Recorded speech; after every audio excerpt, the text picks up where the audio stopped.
Good morning, ma.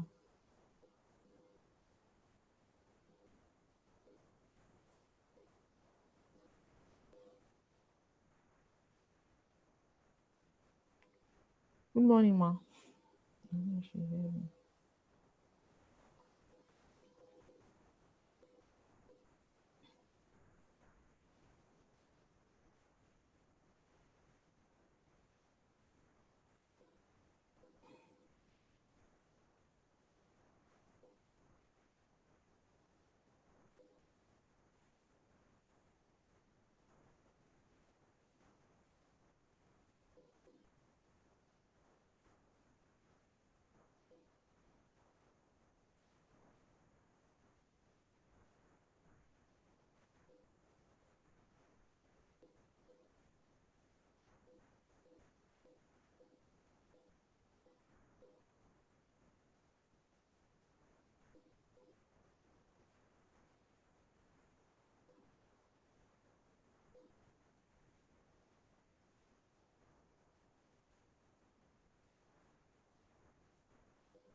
Can I start, please?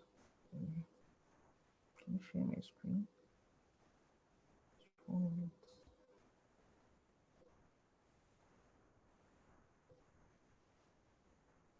minutes. Not yet. Okay, good morning, sir. Yeah, good morning.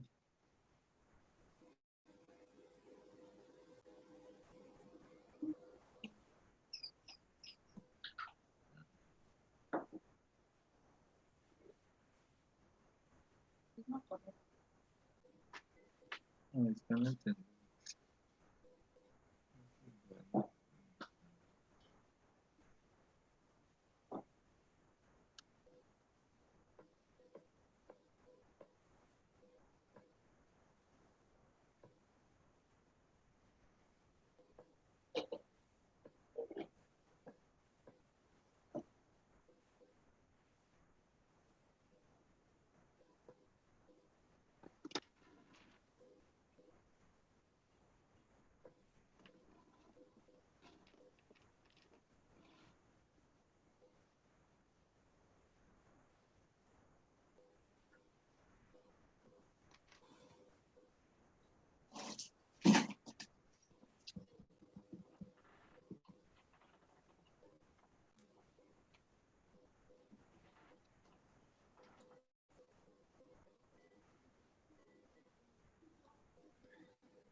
Okay.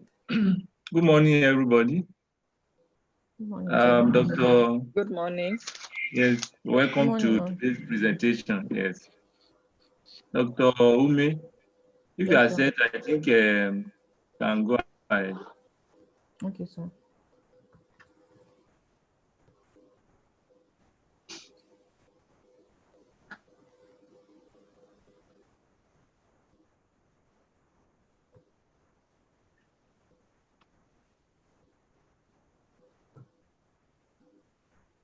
Can you share your screen, Dr. Ume? They said I can't share if the other somebody else is sharing. Okay, No one else. Okay, it's just stopped. okay.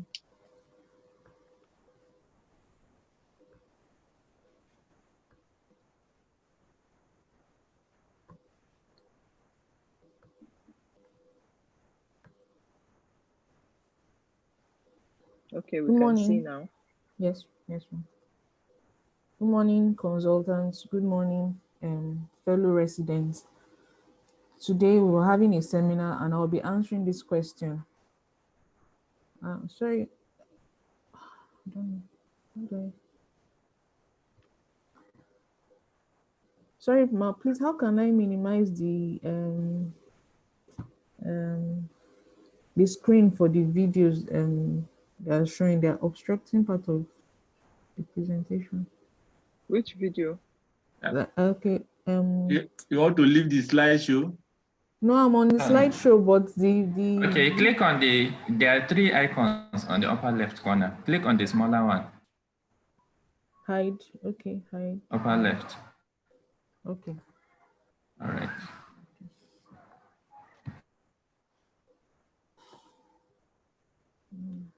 Dr. May, are you okay now? Yes, I'm trying to hide the videos so I can. It will not obstruct. Okay. Okay. We can see properly. We can see your screen. Okay. Yeah, but the others the videos were obstructing my screen. Your own. I've Okay. minimized them. Okay.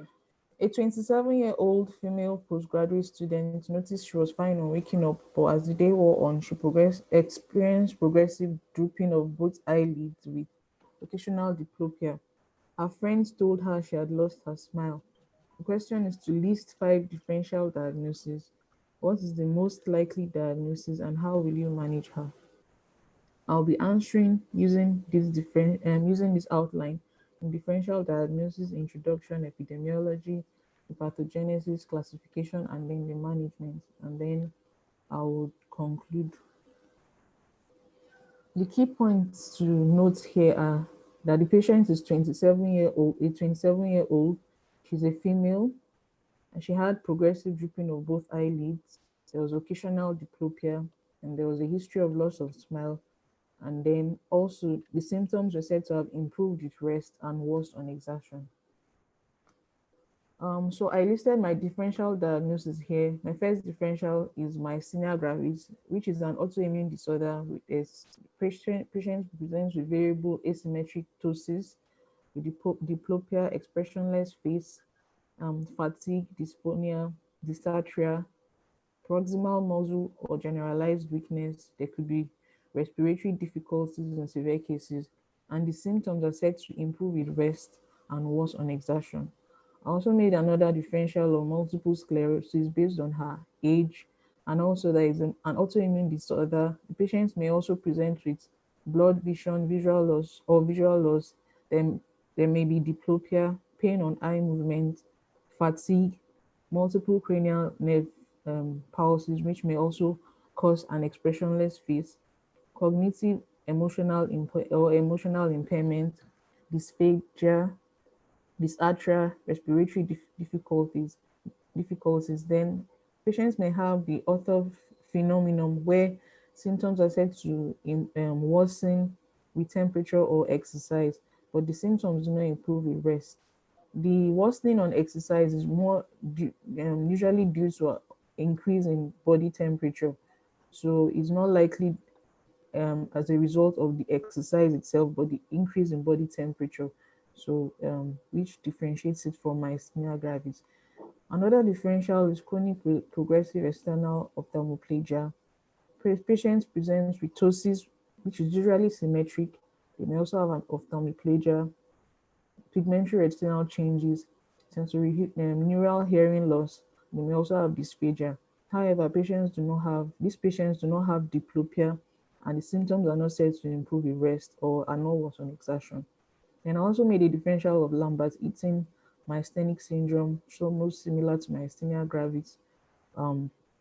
However, the initial symptoms improve with exercise, and then there's initial improvement of the symptoms with exercise, and then the symptoms could worsen. Another differential is thyrotoxicosis,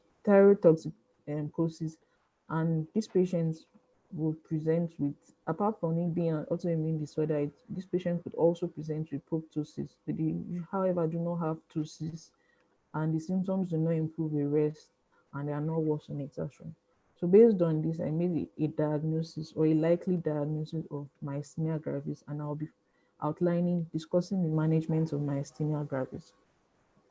By way of introduction, myasthenia gravis is an autoimmune disorder or disease caused by a variety of complex mechanisms of action of specific antibodies to this postsynaptic membrane, leading to impairment of the function of the neuromuscular junction and neuromuscular transmission. It is characterized by weakness and fatigue of different specific muscle groups with characteristic distribution, which increase with activity and are improved with rest. Based the epidemiology, myasthenia gravis is the commonest disorder affecting the neuromuscular junction. However, it is relatively uncommon, with a worldwide incidence varying from 1 in 10,000 to 50,000 adults. There is no racial predilection. Unfortunately, I couldn't get data from us, from the hospital, from our hospital, on the number of cases we've had. But I know so far this year, we've had ocular myasthenia gravis. I think we've had maybe 1 or 2 this year, but I couldn't get the data for last year. But a study by Bakari et al. Showed they had 4 cases over a period of 10 years in ABU Teaching Hospital, which was was a retrospective study done in 2004. So this is just to show how rare myasthenia gravis, or how uncommon the disease is. Now, sex and age appear to influence the occurrence of the disease. Below the age of 40, the female to male ratio is about 3:1. However, between 40 and 50 years, as well as during puberty, the male to female ratio is roughly equal. Over 50 years of age, it occurs more commonly in males, with the ratio about 5:1. Childhood myasthenia gravis is uncommon in Europe, North America, comprising 10 to 15% of myasthenia gravis, and in Asian countries, though, up to 15% of patients have onset below the age of 15, mainly with pure ocular manifestations. In about 2/3 of the patients, the involvement of the extraocular muscles presents as the initial symptoms, usually progressing to involve other bulbar muscles and limbal musculature, resulting in generalized myasthenia gravis. In about 10% of myasthenia gravis patients, symptoms are limited to the extraocular muscles, which is termed ocular myasthenia gravis. Approximately 15% of patients have a second autoimmune disease, which occurs most frequently in patients with early onset myasthenia gravis and thymic hyperplasia. And thyrotoxicosis is the most common coexisting condition, followed by systemic lupus erythematosus and rheumatoid arthritis. So now I'll briefly talk about the pathogenesis of myasthenia gravis, which involves the neuromuscular junction. Now, the neuromuscular junction is the chemical synapses between a motor neuron and a muscle fiber. What happens is that the normal neuromuscular junction, a wave of action potential enters the motor neuron, which causes voltage-gated calcium channels to be open, causing an influx of calcium into the cell of the motor neuron. This then results in the synaptic vessels containing acetylcholine to bind to the receptors of the motor neuron, resulting in exocytosis of acetylcholine into the synaptic membrane, into the synaptic cleft, as is seen here. This acetylcholine, acetylcholine, it then binds to acetylcholine receptors located on the end plates of the motor fibers. After binding, it causes an influx of sodium into the cell of the muscle fiber, which causes an end plate potential. Usually, this end plate potential is usually weak to cause an action potential. So when an end plate potential is generated, it causes sodium voltage gated sodium channels to open, causing another massive influx of sodium into the cells, and then generating a super threshold end plate potential as is seen here, and then this generates an action potential that causes muscle contraction. So subsequently, acetylcholinesterase within the synaptic cleft degrades the acetylcholine and then causes voltage gated potassium channels to open with an inflow with calcium released into the cells, and then causing repolarization to end the whole process. So what happens in acetylcholine is that there are antibodies that are formed against the acetylcholine receptors here. So some of these antibodies, either they directly block the receptors, preventing acetylcholine from binding directly to the receptors. So this set of antibodies are called blocking antibodies, or they cause cross-linking of the antibodies, which leads to internalization of they cause cross-linking of the receptors, which leads to internalization of these receptors and degradation, and thus a reduction in the number of acetylcholine receptors available for binding for the acetylcholine, and these are called modulating antibodies. Or they may also cause activation of the complement system, which leads to change in the morphology of the the membrane of the end plate potential, and then further reduction in the number of acetylcholine receptors, and so reducing the number of acetylcholine receptors. This form of antibodies are called the binding antibody receptors. With all this, a sub-threshold end plate potential is generated, and then no action potential is generated, and hence there will be no muscle contraction, leading to the symptoms that the patients present with. Now, myasthenia gravis can be broadly classified as early onset. That's age at onset, usually less than 50 years. There's usually thymic hyperplasia, and it's usually females. The late onset, age at onset, is usually greater than 50 years. There's thymic atrophy, and mainly males. And the thymoma associated myasthenia gravis, common in 10 to 50% of patients. And then the myasthenia gravis with the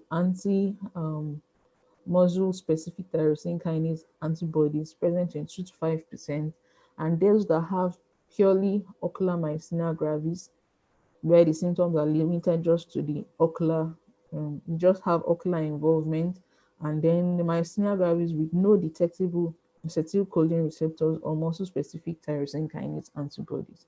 So you could have the lipoprotein receptor 4 or agrin antibodies present in these cases. There's also another classification that is usually used clinically, where you have 1 when it's just any ocular involvement, 2 when you have mild weakness, 3 is moderate weakness, 4 severe weakness, and 5 is when you have to intubate the patient in case of respiratory involvement. Now, A or B is determined by what form of muscles are involved. And A is when it's predominantly the limb or axial muscles present involved, and B is when it's predominantly oropharyngeal or respiratory muscles that are involved. Now, based on the move to the management. So we start by taking the history of the patient. So obtain the biodata. I said that this patient is a 27-year-old female postgraduate student. She presented with drooping of the eyelids and loss of smile to be important to determine the duration of the symptoms. Also, the history of presenting complaints. Patients drooping of eyelids, usually bilateral, occasionally unilateral, mild to severe. Drooping may be mild to severe. It's usually progressive. There's diurnal variation, improved rest, especially in the morning, and worse reactivity as the day goes on. And it's usually worse on up gaze. There could be associated ocular symptoms like diplopia, which is usually variable also, and is worse for distance than near. There may be a history of blurred vision. Patient's other symptoms could include loss of smile with associated lag of thalamus and drooling. The symptoms are usually variable. And other symptoms patients may present with may be dysphonia, dysarthria, dysphagia, and nasal regurgitation. Patients may also have proximal muscle weakness or generalized muscle weakness, chest pain, cough, exertional dyspnea, tachypnea, orthopnea. History of stress or current infections should be elicited, which could exacerbate symptoms. It's also important to rule out associated conditions like I previously mentioned. So you could ask for protrusion of the eyes, grittiness, redness, photophobia, polyphagia, weight loss, palpitations, which could indicate thyroid toxicosis. The grittiness, redness, photophobia could indicate Sjogren's syndrome, which could also be an associated condition.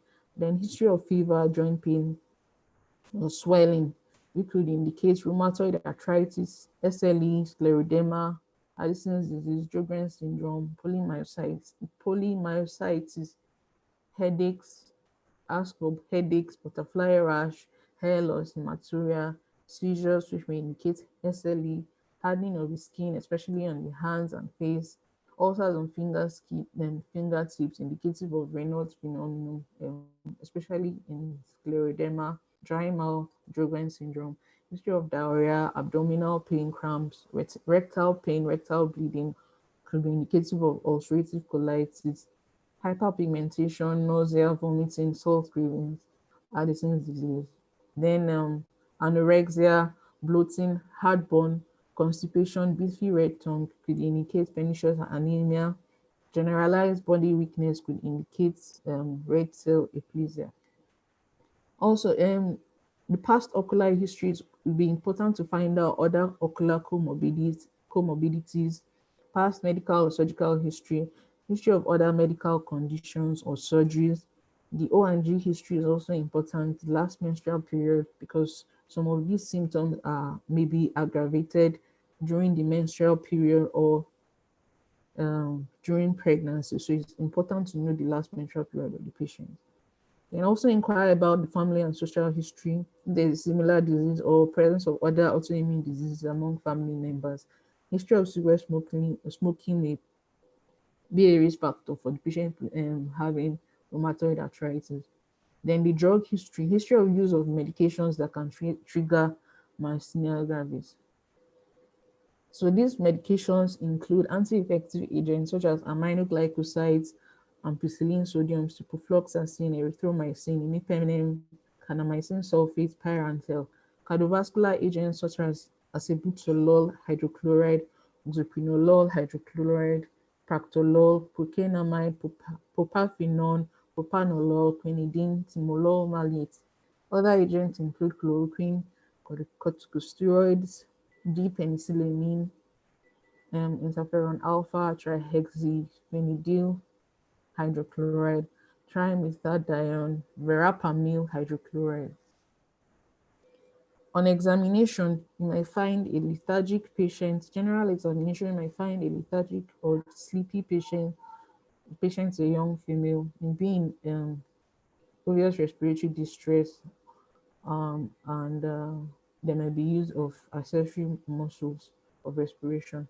okay, to indicate the respiratory distress.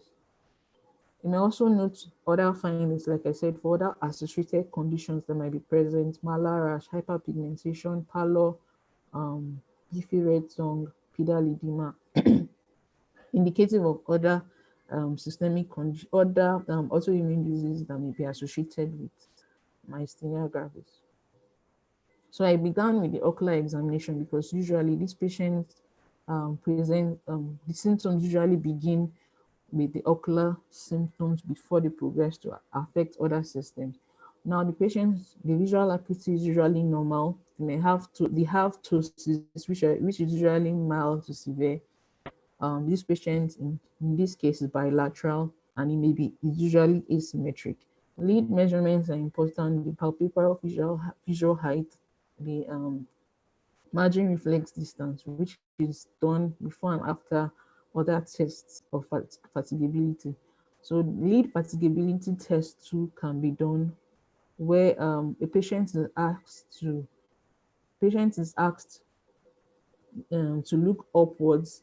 So in up gaze, is after some time, it is noticed that the ptosis progressively worsens in prolonged up gaze. Then the paradoxical ptosis test is also done, where in an attempt to elevate a ptotic lead or a more ptotic lead, if it's bilateral, you notice that the ptosis, the contralateral eye has ptosis, begins to have ptosis, or the ptosis worsens. So this is called reverse, or also called reverse or enhanced ptosis. Then peak sign. So he asks in the patient in primary position, you ask the patient to tightly shut both lids, and after some time, you will notice that due to weakness of the orbicularis oculi muscles, there will be separation of the lid margins, as is seen in this picture, as is depicted in this picture. There will be separation of the lid margins and exposure of the sclera, as if the patient is trying to peek. Okay. So, and then there's also the Cogan's lead twitch test, where you ask the patient to look downwards for about 15 seconds and then ask the patient to look straight ahead. The ptosis will seem, there will be an offshoot of the lead on elevation. Sorry, as the patient attempts to look straight ahead, there will be an elevation of the upper lid greater than it was before the ptosis, and then there will be some form of twitch or hippos as the lead tries to get back to its original ptotic position. The Bien-Fang's test is also similar, but in this case, you ask the patient to shut the eyes tightly for about 5 to 10 seconds, and then the patient looks straight ahead, and a similar finding of an upward elevation of the ptotic lead and coming back to its normal position is noticed or observed. So these are pictures depicting. Okay, so this is the fatigability test that I mentioned before. So you can see this patient has ptosis appears to be worse on the left eye. So the patient is looking upwards, and you can see the ptosis getting progressively worse or becoming more apparent after some time, after about a minute, as depicted in the picture. So that's what is indicated here. And then this is the Cogan sign, where the patient was asked to look downwards, and then after 15 seconds was asked to look straight ahead. And you notice on the right eye there's an overshoot or upshoot of the upper lid on it. It looks slightly higher than it was in the normal position before the test was done, because the D picture at seems to be the normal position where the ptotic lid was, but B, you can see that it's slightly more elevated. Even the left eye too, you can see that it's slightly more elevated, but gradually the ptosis appears more enhanced, or it has come back to its normal position. Now, the globe is usually of normal size. There will be strabismus when examining the extraocular muscles, which is usually incontinent, variable. Now, it's said that the medial rectus and the superior rectus muscles are usually more commonly affected. You should also do a cover-on-cover test to elicit for the strabismus. Diplopia charts for distance and near should also be done. Then fatigable diplopia in sustained lateral gaze. If you ask the patient to look laterally for um, about 60 seconds, the patient will elicit, will describe diplopia with images appearing side by side. Then usually anterior segment is normal, pupils are usually normal, except for recently some studies have shown that pupillometric studies may show sluggish pupillary reaction, but usually it's normal pupillary findings that are seen. Then the posterior segment is usually normal. Intraocular pressure is usually normal. However, it's also important to note other ocular examination findings that may reveal other associated conditions. In CNS examination, it's important to examine the cranial nerves. Cranial nerve 3, 4, and 6 may reveal ophthalmoplegia. The cranial nerve 7 will show an expressionless face, the downward drooping of the corners of the mouth. When the patient attempts to smile, there's a characteristic snarl as seen in this picture. There's no resistance encountered when attempting to open the eyes against forced eyelid closure.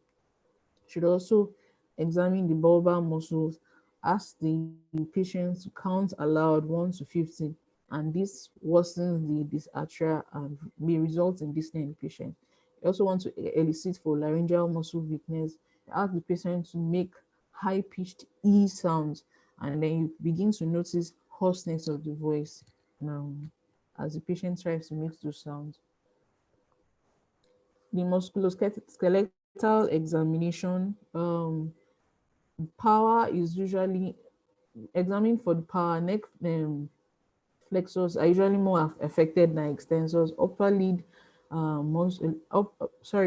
limbs are usually more affected than lower limbs. The proximal muscles are usually more affected than the distal muscles, and weakness is usually asymmetric.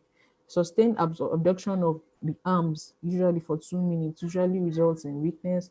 Repeated arising from the chair without using the arms up to 20 times results in fatigue. If you ask the patient to perform deep knee bends with the back straight, patient is usually not able to perform more than 20 times, although this might be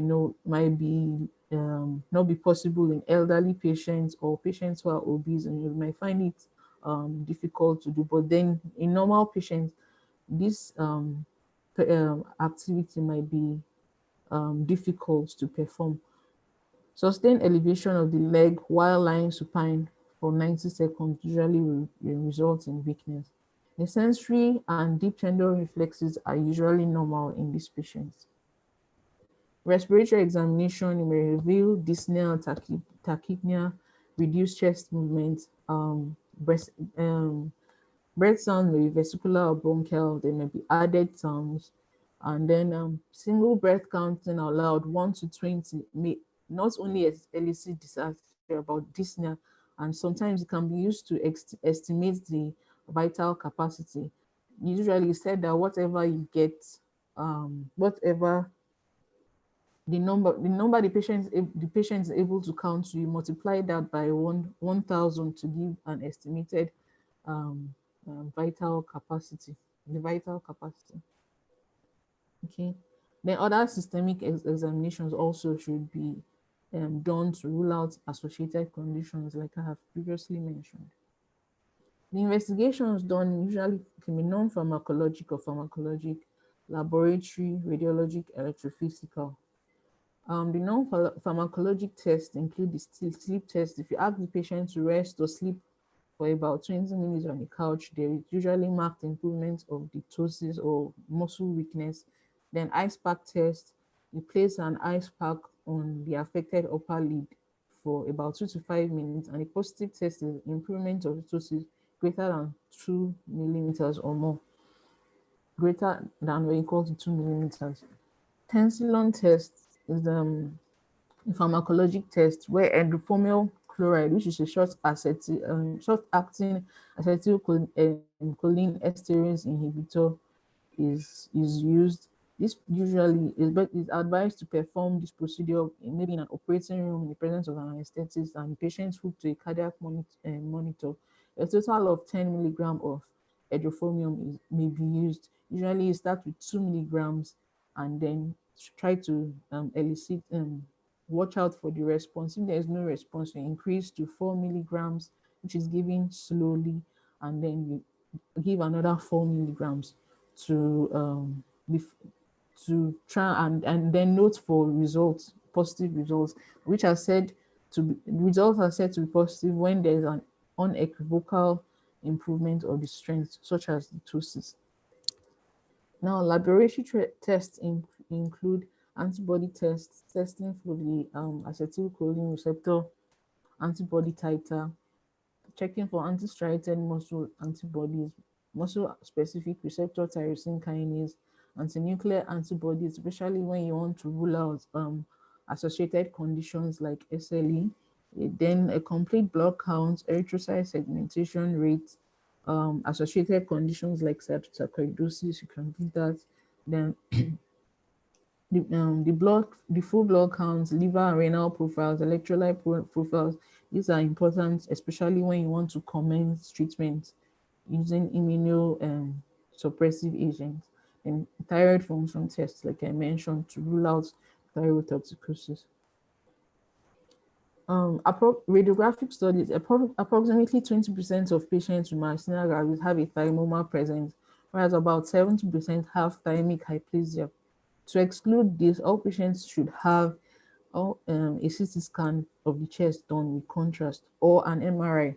Routine chest X-ray may be done, but should not be done in place of a CT scan of the chest to detect a thymoma or hyperplasia of the thymoma of the thymic gland. Then electrodiagnostic tests such as routine nerve conduction tests is usually normal in myasthenia gravis.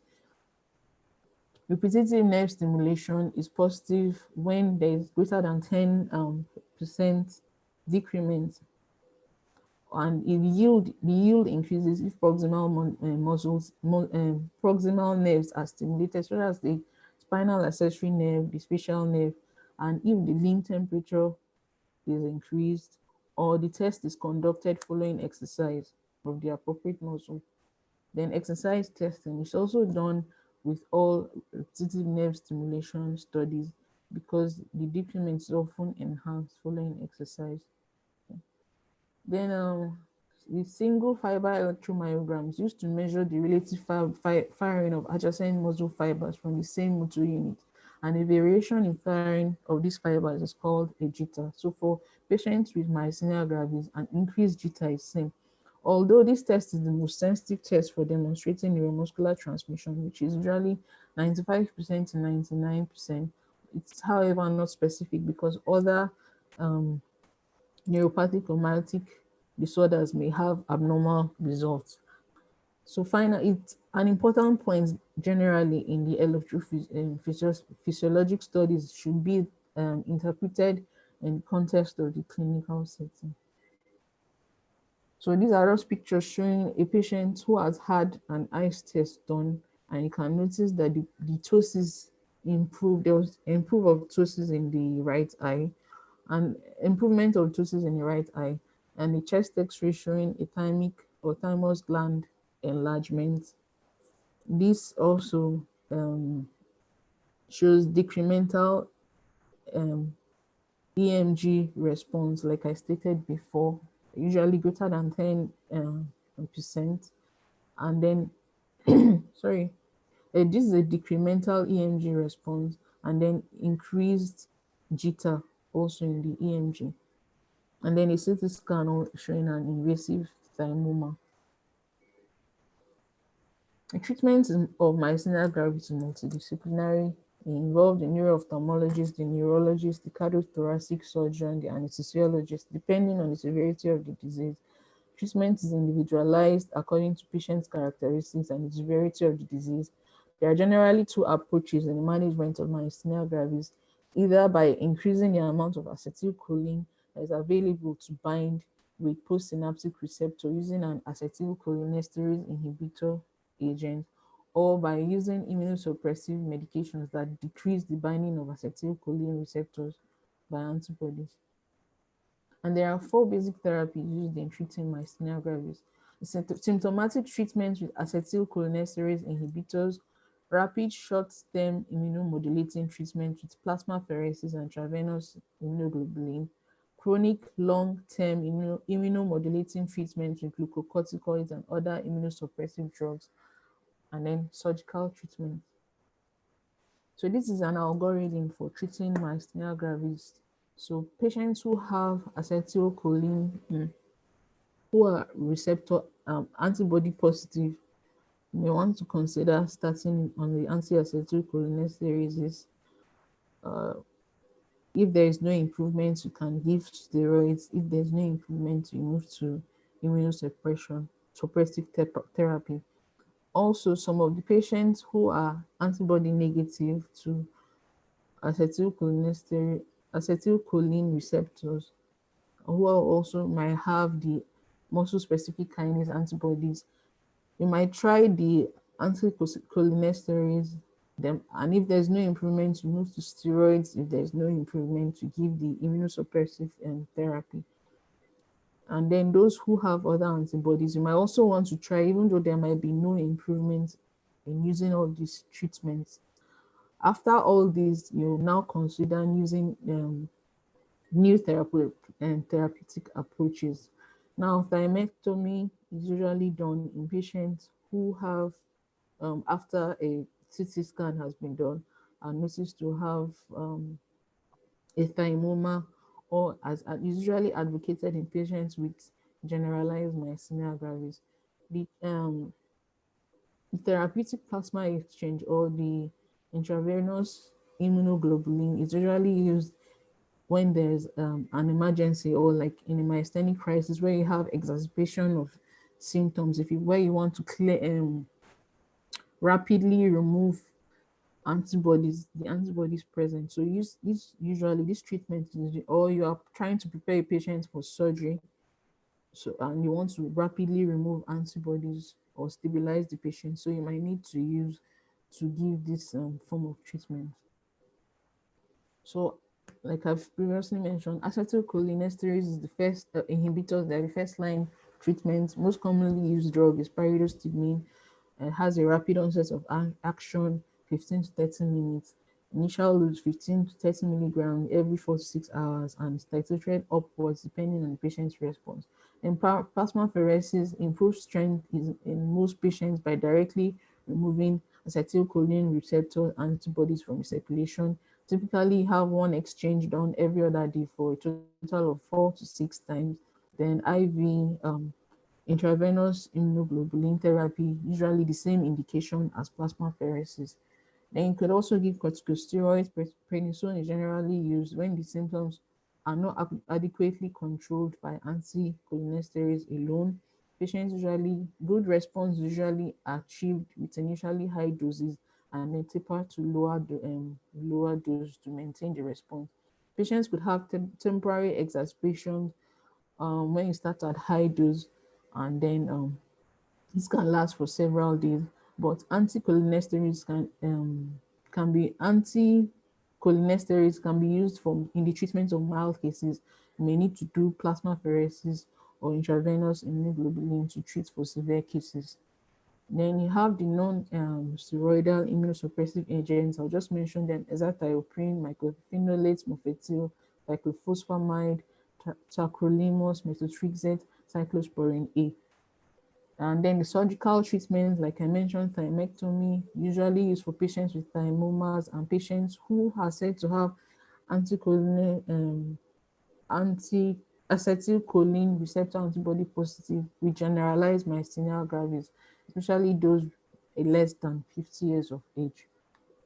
New therapeutic approaches include rituximab, etanercept, stem cell transplantation, cyclophosphamide with rituximab or stem cell transplantation, complement inhibitors, oral and nasal tolerance, modulation of acetylcholine receptor expression, cellular therapy, specific acetylcholine removal, or antibody removal. Supportive therapy include the use of prisms or occlusion therapy if diplopia persists, cut glasses for severe ptosis, strabismus or ptosis surgery, which may be offered if strabismus or ptosis has been stable for at least 6 months. And also don't forget to treat other associated conditions if present. Now, I felt it would be very important to talk about myasthenia gravis, relating it with the COVID pandemic, because there's concern that patients who have myasthenia gravis might be at increased risk of contracting the disease, especially those who are on immunosuppressive therapy, or those who have respiratory infections or respiratory disease. So generally advised to continue existing therapy, and if there are clinical reasons to change, or unless there are clinical reasons to change, since reduction or discontinuation of therapy poses risk of worsening in myasthenia gravis, they are broadly recommended to practice social distancing and hand washing, which is particularly important for patients on immunosuppressive therapy. So for instance, so if a patient develops the COVID-19 and they have a mild disease, advise that they should continue their treatment. Current best practice or standard care of myasthenia gravis might include the need to increase the dose of steroids and standard infection. However, if the symptoms are more severe, it may be worthwhile to consider pausing strong immunosuppressive drugs temporarily. And then if milder immunosuppressive agents like azathioprine or mycophenolate could probably be continued. Now, it's also important to rehabilitate the patients. The primary goal is to build individual strengths to facilitate return to work and activities of daily living. The intensity and progression of exercise depend on the stage of disease and overall health, and in this interdisciplinary approach is also required. So physical therapy is beneficial for long-term restoration of muscle strength. Occupational therapy helps the individual adapt to new ways of performing daily tasks. Speech therapy could be done for training of esophageal speech if a patient has had tracheostomy. Then vocational counseling may be needed if the current job requirements are not met. Psychological interventions to cope with the illness may also be necessary. And the complications, I'll just quickly run over them. Complications from myasthenia gravis are mainly due to treatment itself, but then there are two important emergent complications that could occur with myasthenia gravis, which are the myasthenic crisis or the cholinergic crisis. And one is due to little or no stimulation at the neuromuscular junction by ACH, while the cholinergic crisis due to excessive stimulation by ACH. They both have similar presentation. For myasthenia gravis, there is usually insufficient use of the anticholinesterase or other precipitating factors may be the cause. While cholinergic crisis is usually as a result of an overdose of the therapy, anticholinesterase. Then patients may present with tachycardia,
sorry, it was as if I slightly went offline.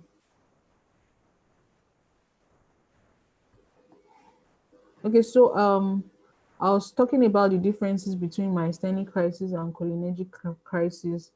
So Tensilin tests can be used to differentiate the two. In myasthenic crisis, the symptoms are improved, and while in cholinergic crisis, the symptoms are usually exaggerated. The treatment for myasthenic crisis usually is ventilatory support. Both of them are usually with ventilatory support, and then you can give anticholinesterase in mild cases. Like I mentioned, the intravenous immunoglobulin or plasma exchange in severe cases, and also treat and avoid precipitating factors. For cholinergic crisis, the ventilatory support, atropine 2 milligram, or reduce or and then you reduce or discontinue anticholinesterase. So these are precipitants of myasthenic crisis. I won't, I will not mention them. They're on the screen there. Then now, the prognosis. Giving treatment, most patients with myasthenia gravis have normal lifespan. Mortality is now 3 to 4%, with principal risk factors being age, older than 40 years, short history of progressive disease, and thymoma. Previously, the mortality rate was as high as 30 to 40%. The disease frequently presents in 40% as ocular symptoms. However, other symptoms are almost always involved within the first year. Of patients who show only ocular involvement at the onset of myasthenia gravis, only 16% still have exclusively ocular myasthenia gravis at the end of 2 years. In patients with generalized weakness, the point of maximal weakness is usually reached within the first 3 years of the disease. As a result, half of the disease-related mortality also occurs during this period. Those who survive the first 3 years of the disease usually achieve a steady state or improve. Worsening of the disease is uncommon after 3 years, and thymectomy results in complete remission of the disease in a number of patients. However, the prognosis is highly variable, ranging from remission to death. In conclusion, understanding the pathogenesis, immunology, and molecular biology of myasthenia gravis has greatly improved in the last 4 decades. It's almost always possible to establish the diagnosis of myasthenia gravis with current diagnostic procedures. But then treatment is highly successful, and mortality of the treated disease is substantially low. However, there are still important gaps in the knowledge of the origin of myasthenia gravis, the factors that contribute to chronic disease, and the cure for the disease. This is my bibliography. Thank you for listening. Well done, Dr. Ome. That was very good, and I think you tried to keep to time. Very good, well done. Thank you, sir. I can see that some people have sent their questions already. So if you have question or comment, you can type it, or you raise up your hand, and then the host will permit you to maybe ask the question or make your comment. So I think we can start. Let's start with the resident first. If they have any question or comment, they can type or raise up their hand. Thank you. The floor is open.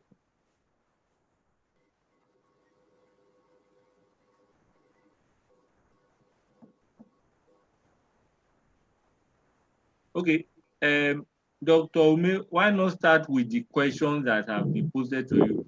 If Okay. you click on the question and answer, you will should, see the question. yes, I can see the So you question. can start attempting them one by one. Okay, so Keita and Dr. Fado, your hands are up. okay, so I a question about why asking for LNP is important in patients with myasthenia gravis, and is neck examination important in these patients? I mentioned that LNP is important because patients might have crisis. Like I mentioned, I was trying to meet up with the time. So the precipitant for a myasthenic crisis could be the menstrual period, during the period of the menses, or pregnancy. That's why I said LNP is important. And then, well, a neck examination, except you're trying to assess for lymph nodes, you might not really find anything on neck examination, because the thymic gland is usually in the mediastinum. You won't find it in the neck. So I don't really see, I don't really see how important, although I mentioned that if you're thinking of other associated conditions, especially thyroid toxicosis, you should assess other symptoms. I didn't want to list out all the other systemic examinations, so I just said assess for other conditions. So you do other systemic examination. Sorry, I don't know. Somehow I went offline. Somebody said he could not hear me anymore. I went offline, but I think a call came into my phone and then I came back on. Then another question about eliciting for Bell's phenomenon and what toxicity do you look out for in tensilon test? Yeah, eliciting for Bell's phenomenon is important. It's also part of examining for the 7 cranial nerve. I didn't list all the findings, all the things you find in cranial nerve 7 examination, but yes, it's important to elicit for the Bell's phenomenon. And then the toxicity, usually like the tensilon test, why I said the patient should be in the theater in the first instance, because the patient might have the cholinergic crisis, like I mentioned initially. So the patient might have bradycardia, reduced blood pressure, or hypotension. So those are some of the signs you will find, or muscarinic symptoms, like those are the symptoms you'll find. I listed them when I talked about the cholinergic crisis. So those are the things you'd look out for when you do the tensilon test, especially when it's the doses is an overdose. Then how do you counsel the patients and how do we manage myasthenia gravis in our center? So like I said, it depends on the type of myasthenia gravis, if it's ocular, if it's generalized. But usually the management, as I also mentioned, is multidisciplinary. The principal,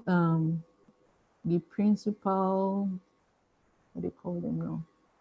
Physicians for myasthenia gravis are the neurologists, but the ophthalmologists can also co-manage with them. Okay, so the patients are not generally managed by the ophthalmologist, but they're usually more managed by the neurologist, especially in our center or in any other center. Usually, is the neurologist that will manage the patient. So counseling, like I talked about, the prognosis. So that would depend on the stage of the disease and the age of the patient and the rapidity or the rapidity of the progression. So that will determine how I'll counsel the patient. And I think I mentioned some of them in the presentation.